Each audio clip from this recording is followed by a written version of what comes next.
Buenos días, mi nombre es Joseph Sebastián Maldonado, soy residente de pediatría de primer año y el día de hoy, junto con mi tutora, la doctora Claudia Narváez, me corresponde hablar de la guía de práctica clínica de alteraciones del crecimiento y desarrollo, una guía pues, que es del 2014, ¿no? Y para poder dar una introducción de esta guía, me intenté buscar una manera amena, pues entendiendo de que cuando uno habla de crecimiento y desarrollo, encuentra múltiples preguntas de cómo contribuir y cómo aportar ese adecuado desarrollo y crecimiento de los niños. Y ante esas múltiples preguntas, valga la redundancia, hay múltiples respuestas. Y no solamente las múltiples respuestas, sino los múltiples actores que están involucrados en esto. Entonces lo vemos de que no solamente es el personal asistencial, sino son las mamás, son las abuelitas, son los allegados a ese menor. Y pues digamos que esto nos da una pauta, una guía que nosotros debemos tener en cuenta para poder dar una buena recomendación como personal asistencial, ¿no? Posterior a eso, me parece importante dar una definición y dar a entender qué es desarrollo y qué es crecimiento, ¿no? Desarrollo es el cambio y la diferenciación, el desenvolvimiento, transformación hacia mayores y complejos niveles de organización, ya sea biológicos, nutricionales, psicológicos, éticos, sexuales, ecológicos y culturales que pueden presentar un menor, ¿no? Y el crecimiento, si lo vemos con la definición más básica, pues es un proceso de incremento de masa de un ser vivo, ya sea por un aumento en el número de células o por un aumento la masa celular, ¿no? Entendiendo eso, pues deberíamos hablar de que las deficiencias que puede presentar un menor en los primeros años de vida van a tener digamos que una importancia a largo plazo con respecto al desempeño que pueden tener tanto jóvenes como adultos. Entonces nosotros somos como esa primera línea o esa primera base de quien va a depender esto. Entendiendo esto, los primeros años de vida vamos a encontrar uno de los dos picos más grandes de velocidad de crecimiento, donde hay mayor plasticidad neuronal, crecimiento cerebral y pues digamos que ese desarrollo de conexiones asociadas, pues digamos que está en todo su auge y sería pues digamos que el momento a aprovechar para poder lograr ese adecuado crecimiento, ¿no? Cuando nosotros hablamos de problemas en el crecimiento, pues inicialmente pensaríamos en que la causa es nutricional, sin embargo, no solamente es nutricional, sino que vamos a encontrar una serie de factores que van a involucrarse en este proceso. Desde la estatura alta o baja familiar, el retraso constitucional y hay algunas enfermedades sistémicas como las gastropatías, la patología renal, pulmonar o incluso la diabetes que no está controlada, digamos que podría estar involucrada en todo ese problema del crecimiento, ¿no? Y con respecto a las enfermedades endocrinológicas o hormonales, pues habría que tener en cuenta lesiones también de la pituitaria, incluso problemas hormonales que se puedan presentar. Dentro de los trastornos genéticos que deberíamos evaluar, pues estaría el síndrome de Turner o el síndrome de Down, que digamos que tiene una relevancia bastante importante, ¿no?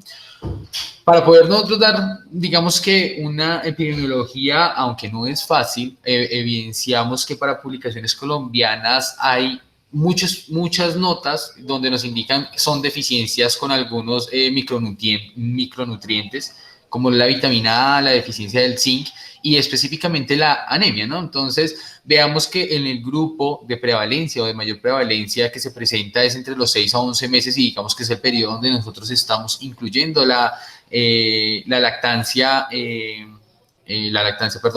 dieta complementaria y pues digamos que por eso es que ante la presencia de esa brecha se va a presentar esa anemia, ¿no?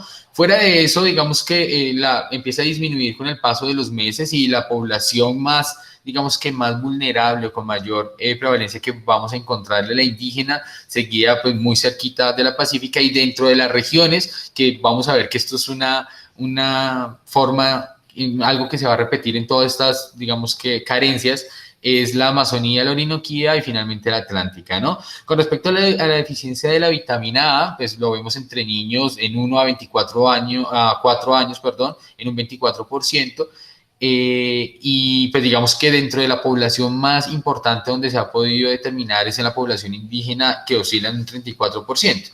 Dentro de estas, pues volvemos a lo que estábamos viendo con respecto a la prevalencia de anemia de las regiones mucho más afectadas. Para la prevalencia de la deficiencia de zinc, pues la población indígena es la que más se lleva un gran porcentaje de estos casos y pues persiste en esas mismas regiones el compromiso. Cuando nosotros hablamos de eso, pues deberíamos hacer un toquecito y nombrar de cuál es la cantidad de energía y la suplementación que se va a recibir con respecto a la leche materna y la alimentación complementaria, ¿no? Y dentro de esto, aquí a los 6 meses, digamos que la leche materna no nos está supliendo las necesidades básicas y tal vez si nosotros lo enfocamos hacia la razón social, sería una de las explicaciones porque digamos que algunos grupos poblacionales no tienen los medios para poder, digamos, suministrar esa alimentación complementaria, ¿no? Sin embargo, recordemos de que esto tiene un tema bastante, un tema bastante álgido y es un tema aparte, digamos, con respecto a las curvas que se tienen y a las recomendaciones que se tienen, y eso es una guía aparte. Ahora, para hablar un poco más adelante, hablando de prevalencia de sobrepeso e inseguridad alimentaria, pues cuando hablamos de inseguridad alimentaria no estamos muy lejanos a la realidad de nuestro país, ¿no? Entonces vemos cuáles regiones están más comprometidas, qué departamentos son los que más van a presentar esa inseguridad alimentaria y dentro de la prevalencia del sobrepeso, pues entonces vemos una relación que es mucho más en adolescentes, que está mucho más frecuente o más presente en madres que no tienen educación. Con respecto al área urbana o rural, está más presente en el área urbana que en la parte rural. Y digamos que me llamó mucho la atención, digamos, algunas zonas donde se veía esa prevalencia de sobrepeso, donde San Andrés tenía un gran porcentaje, ¿no? Dando esto como introducción, habría que entender cuándo ocurre un problema en el crecimiento, ¿no? Entonces, esto ocurre cuando se encuentra un menor por encima o por debajo de su rango, del rango del promedio, de tanto de crecimiento, edad, sexo y los antecedentes familiares o raciales que el niño presente, ¿no? Entendiendo todo esto, pues habría que hablar de las estrategias o las recomendaciones que nos hace la guía en general, ¿no? Entonces, la primera pregunta que deberíamos hacernos es cuáles son las estrategias de intervención más efectivas para promover el crecimiento en los menores de 10 años. Pues en definitiva, la guía es muy clara con respecto a las suplementaciones que deberíamos hacer y en qué casos deberíamos hacerlo, ¿no? Entonces, con respecto a suplementación con vitamina A en menores de 5 años, cuando su aporte se logre determinar de que sea deficiente o carencial.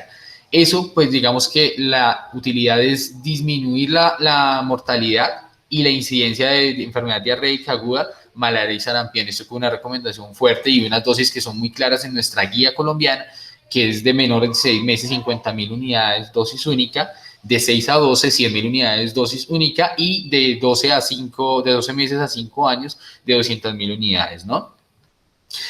Cuando nosotros hablamos de vitamina A, pues habría que evaluar o preguntarnos qué alimentos son ricos en vitamina A y qué podemos encontrar, porque no siempre vamos a estar a la brecha de dar una suplementación, teniendo en cuenta la población que nosotros veamos. Y miren que esto va a ser algo muy repetitivo en lo que vamos a nombrar y vamos a ver, y es que los alimentos no solamente son ricos en una sola micronutriente, sino son amplios y digamos que tal vez pueden ser de fácil adquisición, dentro de los cuales, listo, encontramos la leche materna, la medida más eficaz y más económica que podemos contar, leches de fórmula, cualquier tipo de derivado lácteo, hígado de res, zanahoria, brócoli, espinaca, que lo podemos encontrar en la canasta familiar colombiana, el tomate de árbol, el melón, el durazno, el mango, ¿sí? La remolacha, y eso es bastante importante. Y así como nosotros damos una suplementación, pues también tenemos que hablar de que todo lo que sea de afuera, pues en grandes cantidades hay que tener un cuidado porque podemos llegar al cuadro de una hipervitaminosis, ¿no? Entonces, de no tenerlo, vamos a pasar a tener mucho. Entonces, esto está asociado, según esta guía, a 200.000 unidades de vitamina A al día para menores de un año y de 3 millones, perdón, de 3.000, perdón, unidades para niños de 1 a 8 años, ¿no? Repito, de 2.000 para menores de un año, 3.000 para niños de 1 a 8 años, ¿no? Y esto, digamos que cuando se logra determinar de que hay una carencia... Sebastián, qué pena, es 10.000 y 200.000, ¿oíste? No, 2 millones. ¿Listo? Continúa, qué pena que te interrumpa. Vale, gracias. Eh, Se deberían repetir las dosis cada 4 meses si digamos que el aporte no mejora y esto máximo por 2 años. Con respecto a la suplementación con vitamina E, no es, la guía es muy clara que no se recomienda administrar esa vitamina E en niños que estén sanos con fin de disminuir la mortalidad ni disminuir la incidencia de desnutrición grave. Y esto pues a pesar de que tiene una recomendación débil en contra, pues hay que tenerse en cuenta, ¿no? Con respecto a la suplementación con zinc, el sulfato de zinc en jarabes se recomienda, digamos, en niños que no tengan un adecuado aporte alimentario o alimenticio para disminuir la incidencia de enfermedad diarreica y la neumonía, ¿no? Y eso son muy claros en decir, una dosis de 5 miligramos día en menores de 6 meses y de 10 miligramos día en mayores de 6 meses, esto dado por 4 meses. Deberíamos volvernos a hacer la misma pregunta. Entonces, mire que volvemos a repetir algunos alimentos en los que ya habíamos visto con otras suplementaciones, ¿no? Es el hígado, las vísceras, la leche materna, las carnes rojas, legumbres, las semillas. Entonces, es de bastante importancia tener en cuenta estos suplementos. Cuando hablamos de la suplementación con hierro, acordémonos de esa brecha que estábamos viendo al inicio, que se presenta entre aproximadamente los 6 meses a los 11 meses y no se recomienda para nuestra guía administrar hierro en niños que están previamente sanos para mejorar ni peso ni talla. Pero sí es muy claro nuestra guía con respecto a los estudios y inicio de la suplementación en los niños que ya tienen como tal una anemia que nosotros sospechemos que sea carencial, ¿no? La guía es muy clara y nos dice cuándo dar un hierro para tratamiento y cuándo dar un hierro preventivo, ¿no? Ya sea en sulfato ferroso o en hierro elemental, ¿no? Y la siguiente pregunta sería, ¿qué alimentos son ricos en hierro? Pues no estamos muy lejanos a utilizar huevos, cereal, el hígado, las carnes rojas, las legumbres, algo pues digamos que podemos tener en la canasta que es el brócoli y la espinaca, ¿no? Ahora, digamos que cuando nosotros pensamos en una suplementación con hierro, la deberíamos hacer con una asociación con alimentos que sean ricos en vitamina C, puesto que esto va a aumentar la absorción de hierro hasta unas 3 veces su valor normal, ¿no? Dentro del siguiente apartado que encontramos en nuestra guía es la prevención del parasitismo intestinal, ¿no? Y ellos son muy claros con respecto a quiénes deberían recibirla, qué grupo etario o menores de 10 años y con unos factores epidemiológicos muy claros, ¿no? Que son las pacientes que tienen ingesta de alimento o están asociados a aguas contaminadas, que tengan su vida en un área rural, que no tengan una adecuada higiene y educación, que sean zonas de alta migración humana, pues que veníamos viendo desde aproximadamente 2016, que las condiciones socioeconómicas y pues finalmente sanitarias sean deficientes, ¿no? Y son muy claros en que esto es una recomendación fuerte a favor y nos dan dos opciones, a utilizar albendazol o el pamato de Pinantel, y esto hay que aclarar, en zona rural se debería hacer de forma repetitiva cada 6 meses y en zona urbana aproximadamente cada año. Ahora, con los alimentos complementarios, pues no está indicado dar alimentos complementarios como harinas, trigo, pan, yuca, papas, con el fin de, digamos, aumentar la talla o su peso. Y pues a pesar de que tiene una recomendación débil en contra, digamos que son cosas que nosotros comemos a diario, ¿no? La complementación con productos lácteos no está indicada tampoco con ese fin de ganar peso o talla, y eso es bastante claro, ¿no? Tiene otros micronutrientes, pero no con ese fin final. Ahora, cuando nosotros vemos la guía y hablamos o vamos a empezar a hablar del desarrollo, ellos son muy claros en decirnos unos apartados con respecto a la educación nutricional tanto a los padres como a los cuidadores de estos menores, ¿no? Y con una recomendación fuerte a favor, se debe incluir o se debe enseñar de una forma clara, sencilla, la técnica de lactancia materna, cuándo, cómo y de qué manera iniciar la alimentación complementaria, qué tipo de alimentos se le deberían dar, con qué tipo de frecuencia, en qué presentaciones, y eso digamos que está seguido a los lineamientos que nos da la IEPI y la OMS, ¿no? Y cuando nosotros hablamos de esto, pues en definitiva la lactancia materna, pues a pesar de que uno lo hace a diario, es muy claro y es muy importante volverlo a renombrar de que siempre se le debe dar la leche materna las veces que el niño lo pida, que el seno hay que darle el seno cuando muestre señales tempranas de hambre, hay que dejarlo hasta que suelte el seno y se le debe ofrecer el otro. Hay que mejorar, y cuando uno hace consejería en lactancia materna se da cuenta que la posición, las posturas y el adecuado agarre tanto para la madre como para el lactante es de una importancia bastante amplia, ¿no? Y es claro para nosotros enseñarlo como pediatras, cuanto más leche se extrae, cuanto más estimulación hay, pues mucha más leche se va a producir, ¿no? Y pues incluir, y esto digamos que ya es por ley que no se debería incentivar a utilizar leches de fórmula o infusiones de algún otro tipo, ¿no? Ahora, cuando lo vemos nosotros por grupo, pues en definitiva ese desarrollo se va a ir viendo con respecto a la medida que el niño va creciendo. Entonces, para los 6 meses persistimos, acuérdense que es una alimentación complementaria, persistimos con la lactancia materna, el objetivo es de que el niño empiece a comer con una cuchara, que se le empiecen a dar los alimentos en forma de papilla, preferiblemente preparar unas compotas de fruta dulce, la parte carnosa, sin sal, y que sean, digamos que 2 a 3 porciones por día. Me parece importante mostrar este video y vamos a ver a este niño en dos ocasiones, puesto que ahí él está alimentándose solo a pesar de que es pequeño, está mirando la textura, está intentando hacerlo con respecto a que coge la cuchara, está, a pesar de que ellos se van a demorar, recordemos de que eso nos va a contribuir con respecto al desarrollo que va a tener el menor, ¿no?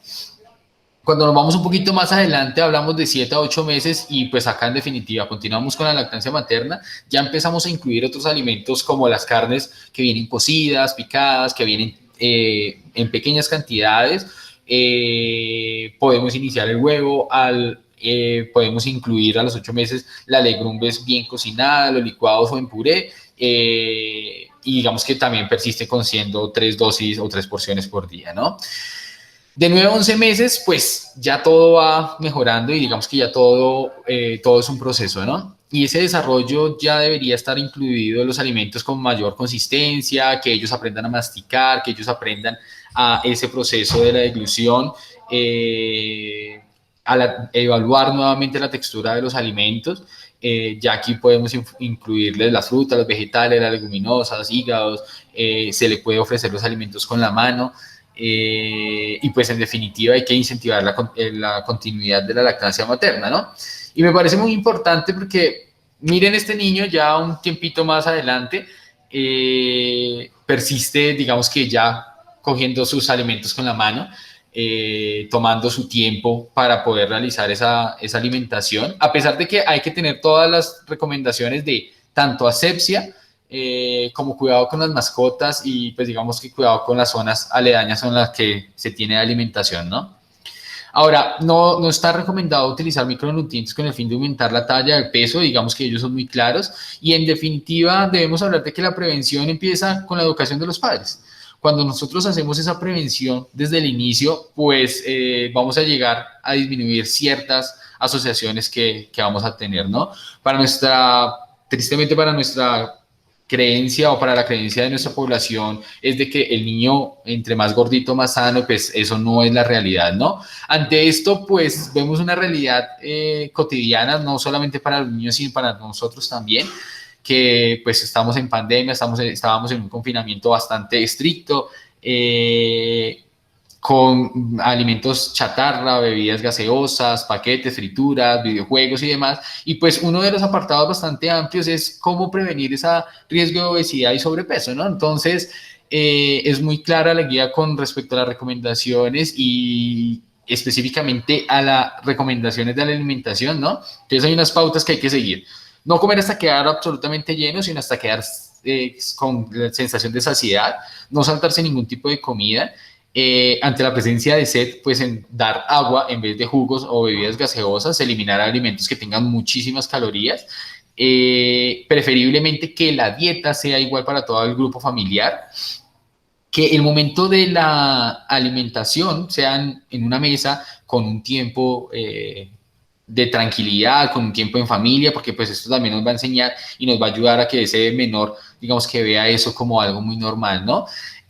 No hay que comer mientras se hacen algunas actividades y nosotros en Colombia no lo practicamos y empezamos a poner el televisor o incluso a poner el celular a los niños para que empiecen a ver algún tipo de caricatura mientras comen, ¿no?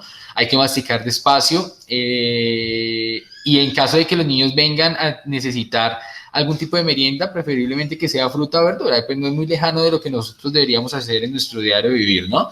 Y finalmente, pues evitar frituras y salsas y evitar pues, repetir los platos, ¿no? Y con respecto a esas recomendaciones con la actividad física, pues hay que aumentar gradualmente el ejercicio, digamos que todo es un proceso, que el niño no se sienta ridículo al momento de ejercitarse, porque pues siempre, digamos que esa inclusión a algún deporte va a ser difícil. Hacer ejercicio diario, que no sea, que no cause algún tipo de dependencia, que ojalá tenga, digamos que sus compañeros o sus pares sean con fines muy similares, que sea lúdico. Digamos que estas son medidas básicas que uno podría tener en su diario vivir, que la guía es muy clara. Entonces, oiga, no salgamos en carro, sino vámonos a pie, no subamos en el ascensor, sino vámonos por las escaleras. Eso es limitar todas esas actividades de sedentarismo que tal vez vemos a diario, ¿no? Y favorecer la caminata. Pongo esta imagen de un balón porque cuando uno habla de actividad física, pues habría que pensar en algo que toda la población pueda tener, ¿no? Y si hablamos de patinaje, pues tiene unos costos bastante amplios, tiene unos escenarios que son bastante limitados, mientras con un deporte como fútbol o los deportes con balón, pues en definitivo se pueden llevar en una calle, en un parque, de una manera fácil y pues digamos que es bastante incluyente, ¿no? Ahora, ¿cómo se hace ese seguimiento en el crecimiento y control del peso en los niños menores de 10 años? Pues ellos son muy claros con respecto al seguimiento en el crecimiento de 0 a 5 años, se hace con respecto a la referencia que nos hace la OMS. Para 5 a 10 años sí son específicos con las curvas de crecimiento y desarrollo colombianas. No nos recomiendan utilizar otros patrones para llevar a cabo ese seguimiento del crecimiento y en los niños de 0, es decir, desde el nacimiento hasta los 3 años, hacen la recomendación de hacerle seguimiento al perímetro cefálico con respecto a los patrones de referencia de la OMS, ¿no? Y acá hay unos apartados bastante grandes, entonces peso y talla, peso para la talla, entonces en niños de 0 a 2, para el seguimiento del crecimiento ya sea dirigido o específico para el aumento del peso, ¿no? Índice de masa corporal y edad, entonces se hace el seguimiento en niños de 0 a 5 años con lo de la OMS, con los parámetros indicados por la OMS para clasificarlo en sobrepeso. Mientras que de 5 a 10 años se hace con las guías colombianas, ¿no?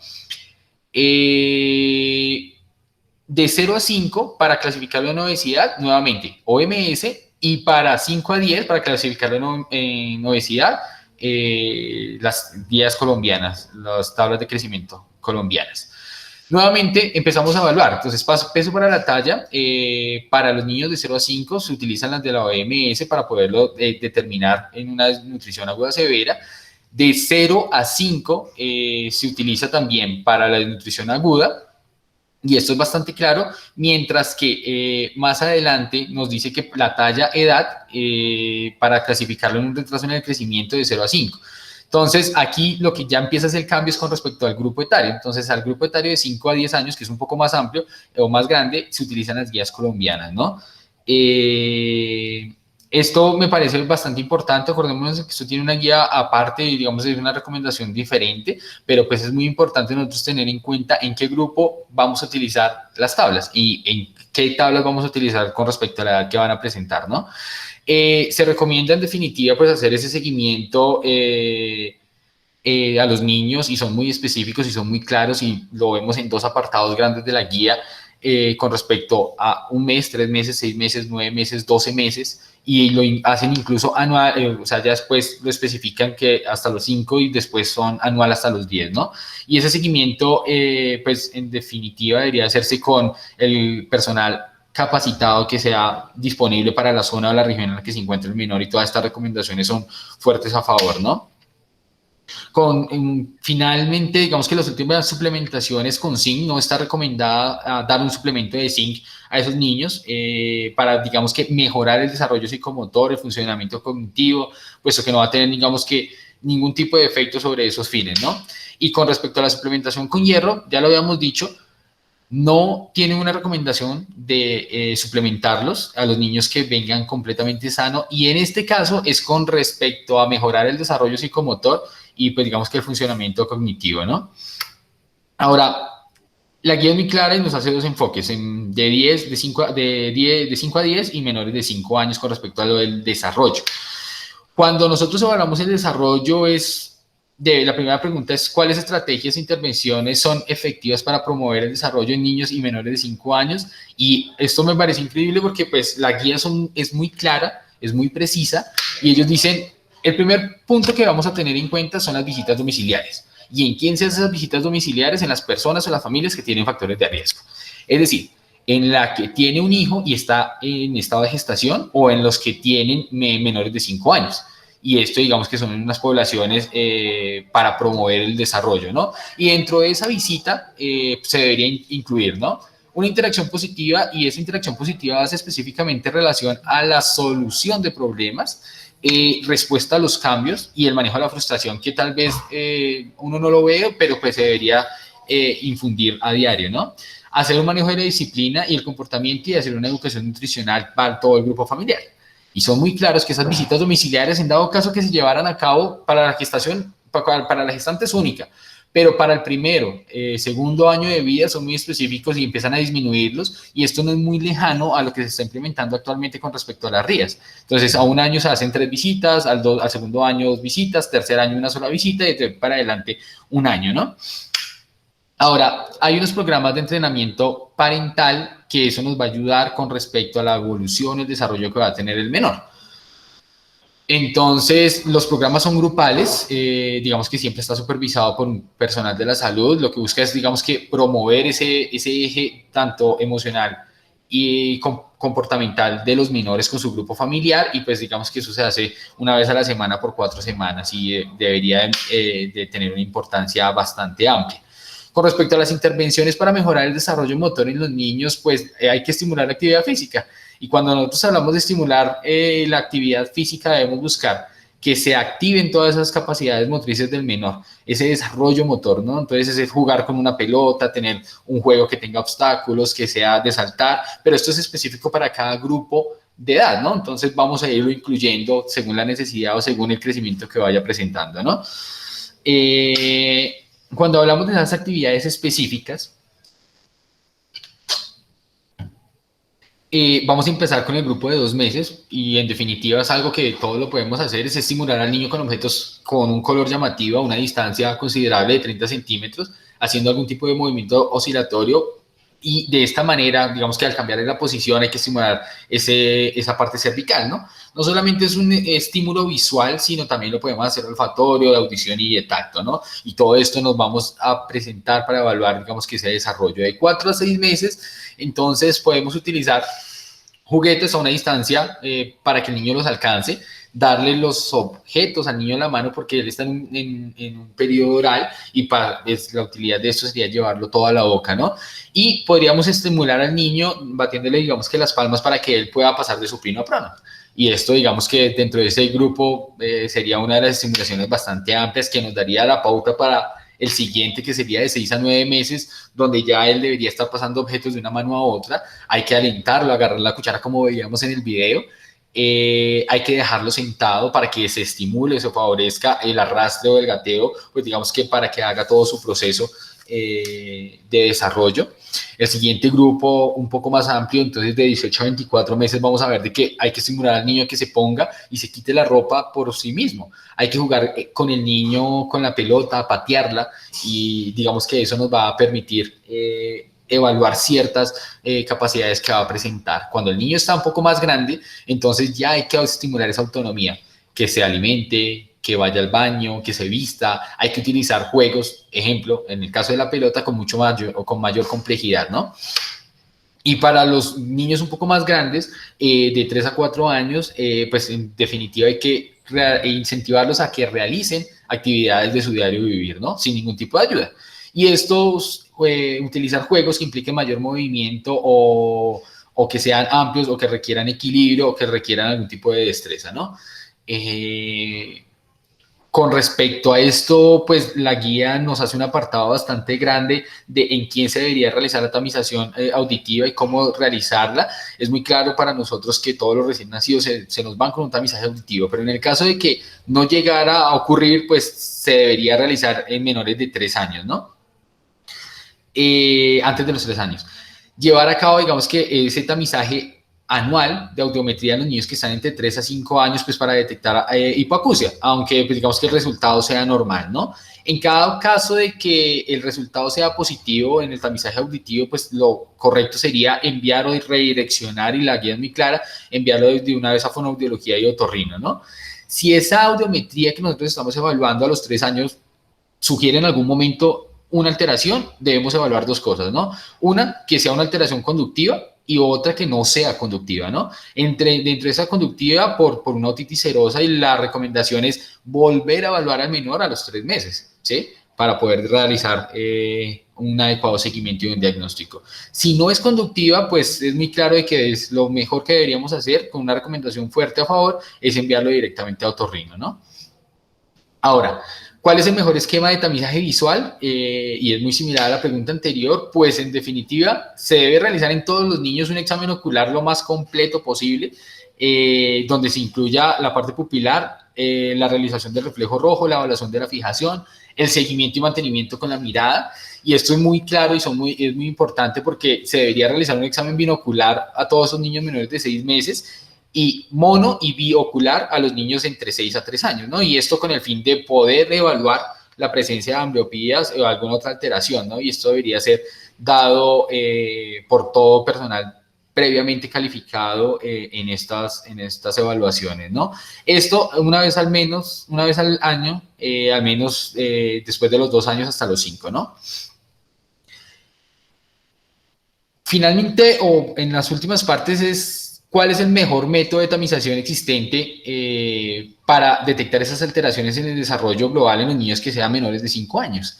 Y cuando nosotros vemos esa tamización, pues en definitiva, el mejor tamizaje es la consulta, el mejor tamizaje es la evaluación, y ellos son muy claros y volvemos a repetirlo con respecto a los meses que se debe hacer los controles, ¿no? Y esto tiene una recomendación fuerte a favor, y nos dicen muy claro, vaya al mes, vaya a los 3, a los 6, a los 9, a los 12, 18, 24, 30 meses, hasta los 5 años, ¿no? Y de ahí en adelante, pues, a pesar de que ya su desarrollo debería estar completamente, pues, debería indicar anual, ¿no? Con respecto a esto, es muy importante para nosotros, o para mí y para mi tutora, darles a entender de que actualmente las RIAs, digamos que tienen una implementación bastante amplia, y ellas son muy claras y son muy amenas, porque nos dice qué tipo de consulta debería recibir, en qué momento o en qué momento de su vida, con qué frecuencia, qué tipo de talento humano y qué se buscaría y con qué tecnologías estaría incluida esta. Entonces son muy claros en decir, oiga, hágale un control de medicina general, con pediatría, con enfermería, odontología, cuando se hace el tamizaje para anemias, según lo que veíamos viendo con respecto a la implementación de la lactancia, la alimentación complementaria. Y esto deberíamos tenerlo nosotros siempre a la mano, pues como una ayuda, ¿no? Finalmente, ¿cuál es la conducta que deberíamos tomar ante, digamos que considerarse en una atención primaria algún tipo de alteración en el desarrollo motor? Ya sea fino, grueso, lenguaje, socioemocional o cognitivo, pues el cuadro es muy simple. Si en algún momento de ese chequeo presentamos algún elemento que está anormal, definitivamente hay que redireccionarlo según la necesidad que tenga el menor, dependiendo de lo que nosotros vayamos viendo, ¿no? Al detectar esa anormalidad, pues habría que estimular, o digamos que evaluar si hay una adecuada estimulación o si es insuficiente, si hay un adecuado aporte nutricional o es inadecuado, si hay algún tipo de problema psicosocial o familiar. En este caso, nosotros se hace la consejería en crecimiento y desarrollo, se hace una reevaluación al siguiente mes. Si en esa nueva consulta al mes no hay ningún tipo de mejoría, pues en definitiva nosotros debemos activar esas rutas, ¿no? Y la guía es muy clara con respecto a esto. Finalmente, pues hay que dar a entender y aclarar de que pues, son los lineamientos que nosotros nos debemos guiar, y que todo se debería hacer con la adecuada consulta para nuestros menores. Muchas gracias. De los profes, ¿alguna opinión?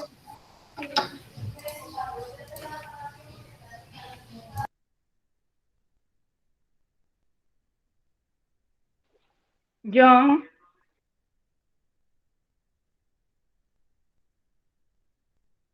bueno, están como ocupaditos. El crecimiento y el desarrollo es una parte muy importante en la evaluación de los